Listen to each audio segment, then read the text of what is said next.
राजपुर गांव के एक कोने में लीलाधर लोहार का एक छोटा सा घर था। उस दिन सुबह सवेरे लीलाधर लोहार अपने औजार लेकर काम पर निकल रहा था। कब तक ऐसा चलेगा लीला? हर रोज सुबह कुछ आस लेकर जाते हो और शाम को निराश होकर लौटते हो। क्या तुम्हें नहीं दिखता कि पूरे गांव में सबसे बुरी हालत हमारी है? क्या करूं शोभा, तू ही बता।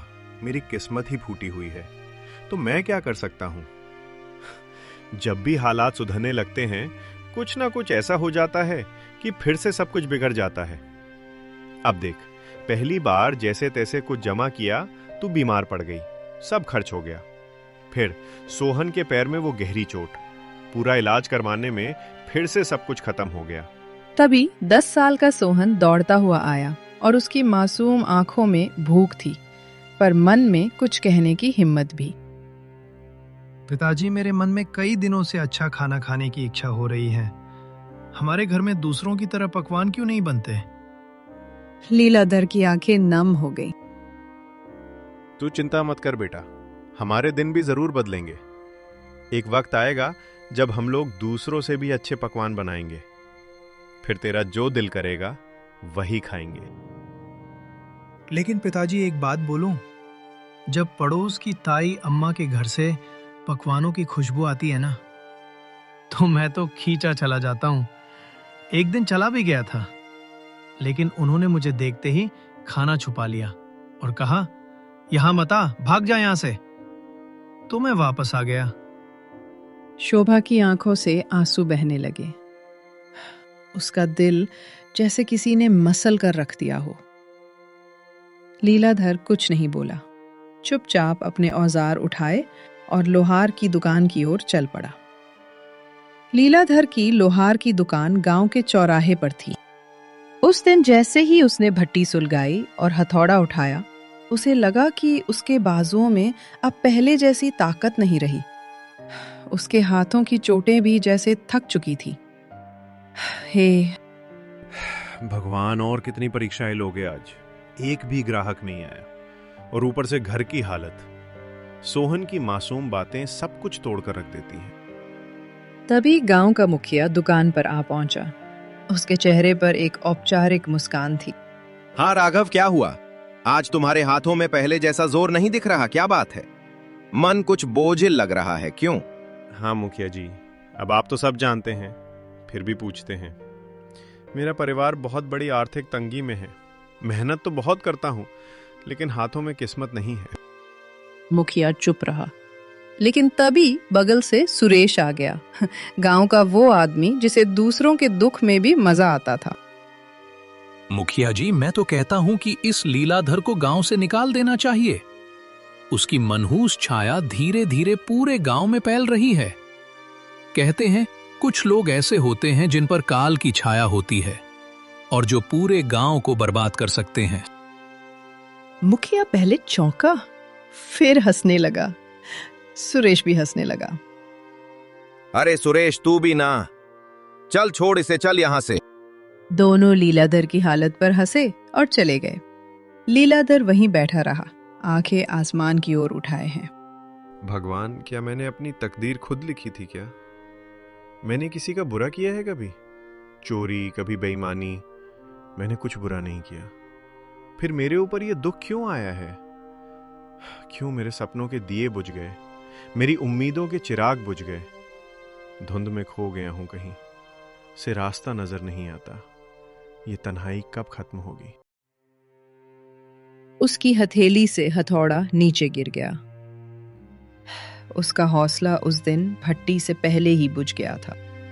मैं आज भी खाली हाथ जाऊंगा। शोभा उम्मीद लगाए बैठी होगी। मेरा तो घर जाने का भी मन नहीं कर रहा। मैं क्या करूं? मेरा बेटा भूखा होगा शाम को। लीलाधर थका हारा अपने घर पहुंचा। उसका चेहरा उदास था। जैसे ही उसने घर में कदम रखा, शोभा ने उसे देख लिया। अरे क्या हुआ लीला, आज तुम्हारा चेहरा इतना उदास क्यों है? अरे कुछ तो कहो। लीलाधर की आंखें भर आई। उसने धीरे से शोभा की ओर देखा। अब तो सारे गांव वाले भी मेरी बुरी किस्मत का मजाक उड़ाने लगे हैं शोभा। और क्या कहूं, आज तो दुकान पर एक भी ग्राहक नहीं आया। हाँ, और ऊपर से मुखिया और सुरेश, वो दोनों मेरी किस्मत पर हंसते हुए चले गए। मैं तुम्हारे लिए खाने के लिए भी कुछ नहीं ला सका। लीलाधर चुप हो गया, उसकी आंखें भर आई। सुबह जब तुम दुकान जा रहे थे तब मैं भी तुम्हें बोल रही थी, इसमें गलती मेरी भी है। मैं भी कभी तुम्हारे दुख को पूरी तरह समझ नहीं पाई। फिक्र मत करो, भगवान सब ठीक करेगा। लीलाधर कुछ नहीं बोला। वह चुपचाप चारपाई पर लेट गया। उसके हाथ कांप रहे थे, लेकिन आवाज नहीं निकली। अगले दिन सुबह होते ही शोभा ने लीला से कहा, लीला, खाने के लिए कोई चीज उधार ही ले आओ। हमारे गांव की दुकान, हो सकता है तुम्हें कुछ सामान उधार दे दे। नहीं? शोभा, मैं कल भी गया था उसके पास। वो पहले अपना पिछला उधार मांग रहा है। अब मुझे उसकी दुकान पर जाते हुए शर्म आती है। मुझे नहीं लगता कि हमारे हालात कभी भी ठीक हो सकेंगे। ऐसा ही चलता रहा तो हमें ये गांव छोड़कर जाना पड़ेगा। गांव में 2-3 लोगों से पहले ही मैं उधार ले चुका हूं। अब मेरे अंदर इतनी हिम्मत नहीं कि किसी और से उधार मांग लूं। सबको पता है कि मैं उधार लेकर वापस नहीं करता। वापस करूं भी तो कहां से? हमारे पास इतने पैसे होते ही नहीं। जो आते हैं वो लग जाते हैं। हाँ लीला, ये तो है भगवान। पता नहीं किस बात की सजा दे रहा है हमें, लेकिन हमें उम्मीद रखनी चाहिए। हमारे भी दिन एक दिन जरूर बदल जाएंगे। ये बात तो मुझे तुमसे सुनते 10 साल हो गए हैं, आज तक ऐसा दिन नहीं आया। सुबह में वो चुपचाप घर से निकल पड़ा और सीधा जंगल की ओर चल दिया। उसका दिल बहुत भारी था, आंखों में उदासी थी और कदम जैसे बेजान थे। दिमाग में बार बार एक ही ख्याल आ रहा था, क्या जिंदगी का यही अंत है? क्या मैं अपनी तकलीफों से हमेशा के लिए मुक्त हो जाऊं? रघुवीर आत्महत्या के विचारों में डूबा हुआ गांव की सीमा तक पहुंच चुका था। तभी सामने से मुखिया आता हुआ दिखाई दिया। अरे लीलाधर, आज दुकान नहीं खोली क्या? तुम तो सीधे जंगल की ओर निकल पड़े हो। क्या बात है, अब लोहार से लकड़हारा बनने का इरादा है क्या? लीला चुप रहा। वो पहले से ही उदास था। उसके पास मुखिया को जवाब देने के लिए कोई भी शब्द नहीं थे। चलो अच्छा है, लकड़हारे भी बुरे नहीं होते। कम से कम जंगल में कोई तुम्हारी किस्मत का मजाक तो नहीं उड़ाएगा ना? मुखिया हंसता रहा और चला गया। लीलाधर बिना कुछ बोले जंगल की गहराई की ओर बढ़ गया। लीलाधर अब थक चुका था, उसके पैर जवाब दे चुके थे। वो एक घने वृक्ष की छाया में बैठ गया और आसमान की ओर देखने लगा। मैं मर्द हूं ना, इसीलिए किसी के सामने रो नहीं सकता। अगर शोभा और मोहन मुझे रोते हुए देख लेते तो उनका मनोबल टूट जाता। इसीलिए मुझे जंगल आना पड़ा। भगवान तू मेरी कितनी परीक्षा लेगा। लीला उदास होकर आसमान की तरफ देखते हुए बातें कर रहा था कि अचानक उसके कानों में किसी के चीखने की आवाज आई। कोई है तो मेरी मदद करो। वह उठा और इधर-उधर देखने लगा। अचानक उसकी नजर एक साधु पर पड़ी जो जमीन पर गिरे हुए थे। लीलाधर तुरंत उनके पास गया।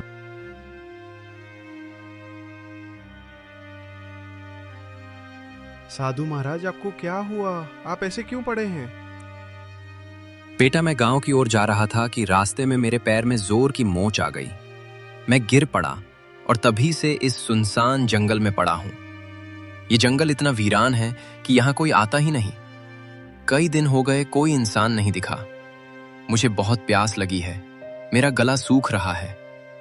अगर जल्दी पानी नहीं मिला तो शायद मैं बच न सकूं। लीलाधर घबरा गया और तुरंत इधर-उधर देखने लगा, शायद कहीं से पानी या कोई मदद मिल जाए। परंतु यहाँ तो दूर दूर तक कोई तालाब दिखाई नहीं दे रहा है। बताइए साधु महाराज, अगर आपको पता हो कि पानी कहाँ मिल सकता है तो मैं अभी ले आता हूँ। यहाँ से लगभग 1 मील दूर एक तालाब है। तुम मेरे लिए वहां से पानी ले आओ बेटा। इतना कहकर साधु ने अपना कमंडल लीलाधर के हवाले कर दिया।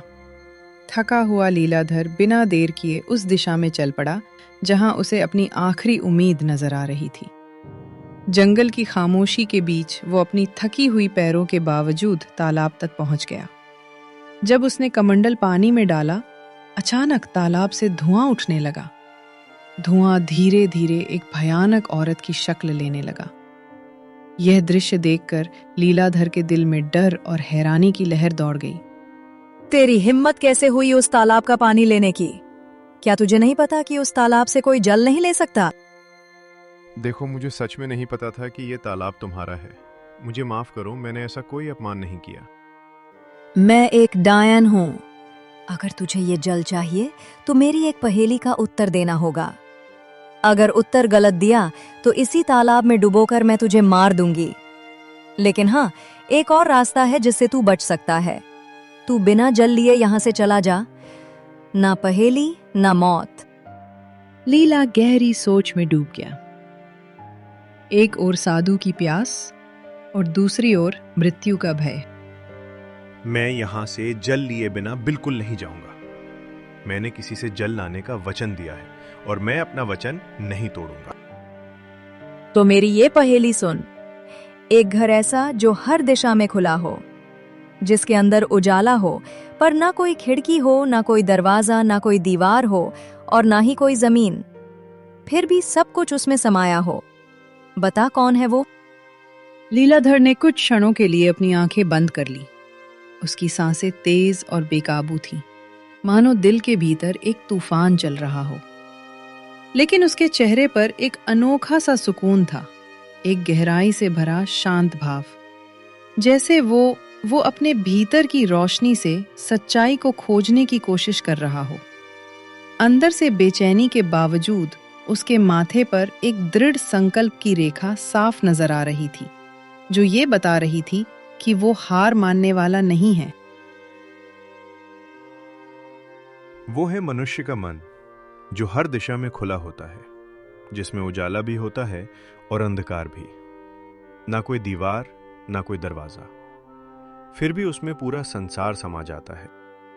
डायन कुछ पल चुप रही, जैसे लीलाधर के उत्तर पर हैरान हो गई हो। फिर अचानक वह जोर से हंसने लगी। एक ऐसी हंसी जिसमें हैरानी, गुस्सा और शायद थोड़ी सी खुशी भी छुपी हुई थी।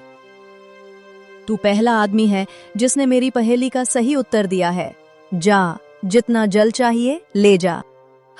लीलाधर ने अपने कमंडल को ठंडे और साफ जल से भर लिया।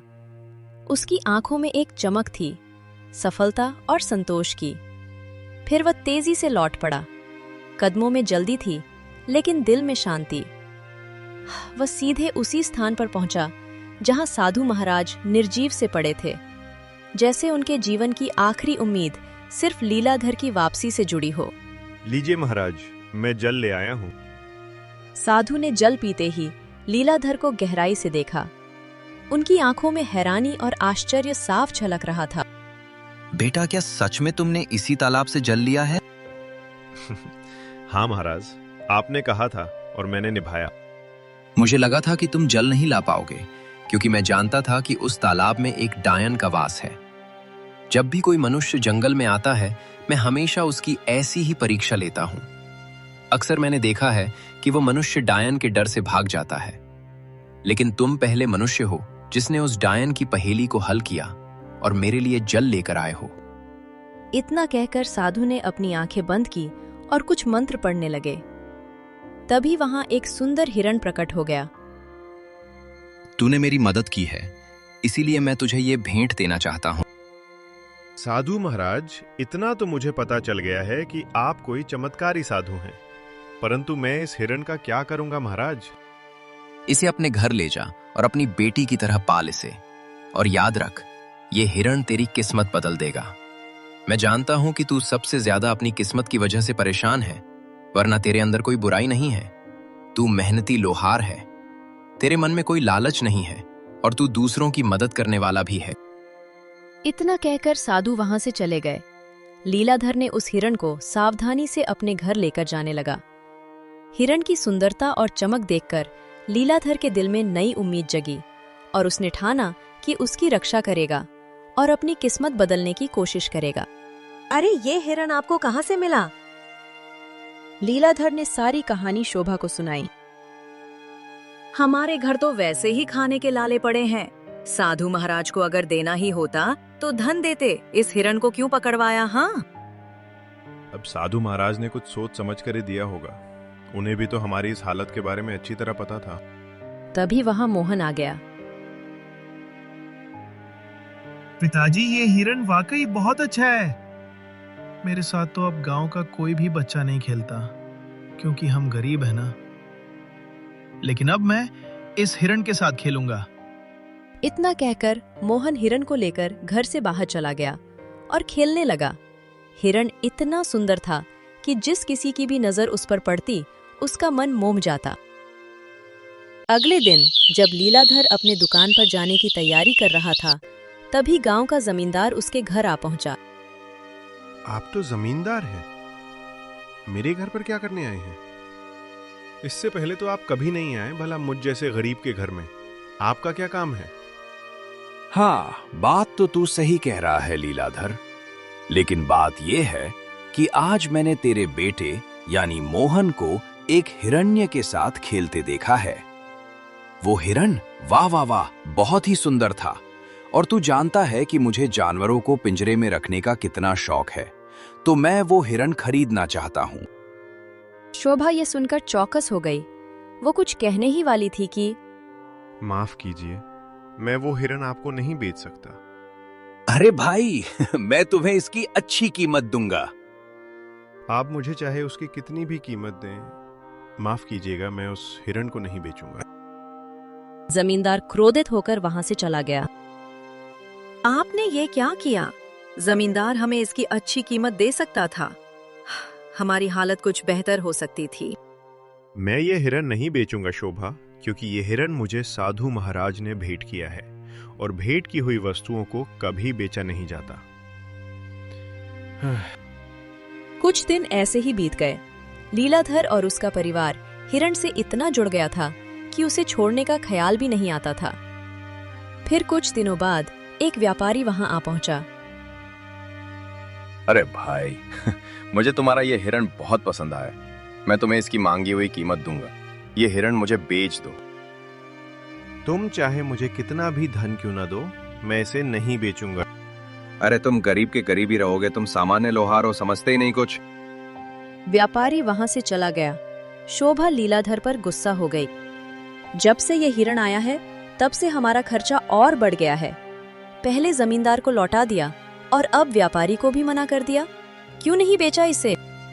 शोभा, ना जाने क्यों मुझे इस हिरण से अब एक खास लगाव हो गया है। और वैसे भी साधु महाराज ने कहा था कि इसे अपनी बेटी की तरह पालना। अब ये मेरी बेटी जैसा है, और भला कोई अपनी बेटी को मांगी हुई कीमत पर बेचता है क्या? खुद सोचो ना शोभा। ये सुनकर चुप हो गई और नम आंखों से मुस्कुराने लगी। धीरे धीरे वो हिरण उनके परिवार का हिस्सा बन गया।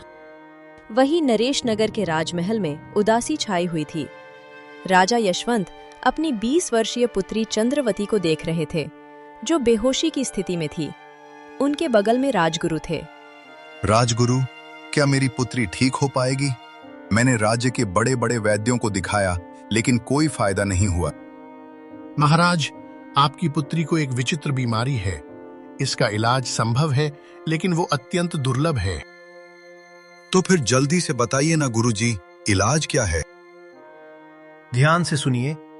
एक मायावी हिरण का आंसू और एक गरीब मनुष्य का आंसू, जब ये दोनों एक साथ मिलेंगे तो वे एक दिव्य पुष्प में बदल जाएंगे। उस पुष्प को राजकुमारी के शरीर पर स्पर्श कराना होगा, तभी वे स्वस्थ हो पाएंगी। तो फिर बताइए, वो मायावी हिरण कहाँ मिलेगा? मैं उसे किसी भी कीमत पर ढूंढ लाऊंगा। और गरीब की बात तो कीजिए ही मत। हमारे राज्य में गरीबों की कोई कमी नहीं है। आपने पूरी बात सुनी नहीं महाराज। अगर किसी गरीब को जबरदस्ती रुलाया गया तो वो आंसू व्यर्थ होगा। दोनों को अपने आप दिल से रोना होगा, तभी वो पुष्प प्रकट होगा। तो फिर क्या आपको पता है राजगुरु की वो हिरण इस समय किसके पास है? हाँ महाराज, मैंने साधना के दौरान ये देखा है। वो मायावी हिरण्य राजापुर गांव के एक लोहार के पास है। राजा सूर्यभान अपने मंत्री रंगनाथ और 2 सिपाहियों के साथ राजापुर की ओर रवाना हुए। कुछ ही देर में वे राजापुर पहुंचे। वहां गांव का मुखिया दौड़ता हुआ आया। हमारे तो भाग्य ही खुल गए, राजा सूर्यभान पधारे हैं। मुझे तुम्हारी बातें सुनने में कोई दिलचस्पी नहीं है। बस इतना बताओ, क्या इस गांव में कोई लोहार रहता है जिसके पास एक हिरण है? हाँ महाराज, लीलाधर लोहार हैं। पूरे गांव को पता है कि उसके पास एक हिरण है, और वो हिरण किसी को देता भी नहीं है क्योंकि वो अत्यंत सुंदर है। मुखिया राजा सूर्यभान को लेकर लीलाधर के घर की ओर चल पड़ा। मंत्री, 2 सिपाही और स्वयं राजा को देखकर लीलाधर चौंक गया। क्यों? क्या तुम्हारे पास कोई हिरण है? और क्या वो मायावी भी है? प्रणाम महाराज। महाराज, मेरे पास एक हिरण्य है, लेकिन मुझे नहीं पता कि वो मायावी है या साधारण। मेरे लिए तो वो मेरे बेटे जैसा है। वो हिरण्य तुम्हें कहाँ से मिला? एक साधु महाराज ने मुझे ये हिरण भेंट किया था महाराज। समझ गया। उस साधु ने तुम्हें एक मायावी हिरण दिया है। चलो, मैं उसे खरीदना चाहता हूँ। क्षमा कीजिए महाराज, मैं इसे बेचना नहीं चाहता और बेच भी नहीं सकता महाराज। ये इतना ही मूर्ख है कि जमींदार ने भी इसे खरीदने की कोशिश की, मगर उसने नहीं बेचा। हमारे गांव का सबसे बड़ा व्यापारी महंगी कीमत देने आया, लेकिन फिर भी वो नहीं बिका, और अब उसने आपको भी मना कर दिया है। उसकी हिम्मत तो देखिए। देखो लोहार, मुझे उस हिरण की बहुत जरूरत है। मैं तुम्हें उसकी महंगी कीमत दूंगा, समझ रहे हो ना? महाराज, मैं नहीं दूंगा, क्षमा कीजिए। मैं तुम्हें आधा राज सूख दूंगा, बस मुझे वो हिरण दे दो। नहीं महाराज, अगर आप मुझे पूरा राज भी दे दें तब भी मैं उसे आपको नहीं दूंगा, क्षमा करें। सिपाहियों, इस लोहार को बंदी बना दो और उस हिरण को पकड़कर महल में ले आओ। चलो। सिपाहियों ने लीलाधर और हिरण दोनों को पकड़कर महाराज के सामने पेश किया। कैसा लग रहा है अब मूर्ख? मैं तुम्हें आधा राज्य देने को तैयार था और तुमने इनकार कर दिया। अब मैं तुम्हें उस हिरण को बिल्कुल नहीं दूंगा। आखिरी बार देख ले इसे, मूर्ख कहीं के। महाराज, मैं जानता हूं कि आप जो निर्णय लेते हैं उस पर अडिग रहते हैं। बस आपसे मेरी एक विनती है, मैं अपने इस हिरण को एक बार गले लगाना चाहता हूं। मैंने इसे अपने बेटे जैसा चाहा है। जा, तुम्हें इतनी मोहब्बत है तो जा, गले लगा ले इसे। लीलाधर ने दौड़कर उस हिरण को गले लगा लिया। दोनों की आंखों से आंसू बहने लगे, और जैसे ही वे आंसू धरती पर गिरे, वहां एक फूल खिल गया। महाराज, यही वो फूल है जो आपकी पुत्री को ठीक कर सकता है। राजा सूर्यभान दौड़कर फूल लेकर अपनी पुत्री के कमरे में गए। फूल जैसे ही पुत्री के शरीर को छुआ, होश में आ गई। राजा सूर्यभान खुशी से राज दरबार वापस आ गए। मुझे माफ कर दो लीलाधर, मैंने अपनी पुत्री के प्यार में अंधा होकर तुम्हारे साथ अन्याय किया। तुम्हारे आंसू सच्चे थे। अब मैं समझ गया कि तुम कितना सत्य बोल रहे थे। तभी वहां साधु महाराज प्रकट हो गए। महाराज, ये गरीब लोहार किस्मत का मारा है। उस हिरण को मैंने ही उसे भेंट किया था, और मैंने कहा था कि ये उसकी किस्मत बदलेगा। मैं जानता था कि आपकी पुत्री का इलाज उसी मायावी हिरण से होगा, लेकिन वो तभी संभव था जब हिरण पालने वाले की आंखों से सच्चे आंसू निकले, और सच्चे आंसू केवल सच्चे इंसान के निकलते हैं। साधु ने लीलाधर को देखकर कहा, लीलाधर, तुम्हारा काम पूरा हुआ, और जैसा कि मैंने कहा था, ये हिरण तुम्हारी किस्मत बदलेगा। अब समय आ गया है। लीलाधर, हम तुम्हें बहुत सारा सोना देते हैं। तुम्हारी वजह से हमारी पुत्री ठीक हो गई है। हम तुम्हारा ये एहसान कभी नहीं भूलेंगे। महाराज, आपकी मेहरबानी है, लेकिन कृपया करके मुझे ये ना दें। नहीं नहीं नहीं लीलाधर, ये भेंट है, और भेंट को कभी ठुकराते नहीं। आज से तुम मेरे राजमहल में मेरे सलाहकार बनकर रहोगे, और मेरे खजाने की रक्षा का काम तुम्हारे कंधों पर होगा। तुम सच्चे इंसान हो, और हाँ, जिस गांव में तुम रहते हो, आज से तुम उस गांव के जमींदार हो। वो पूरा गांव अब तुम्हारा होगा।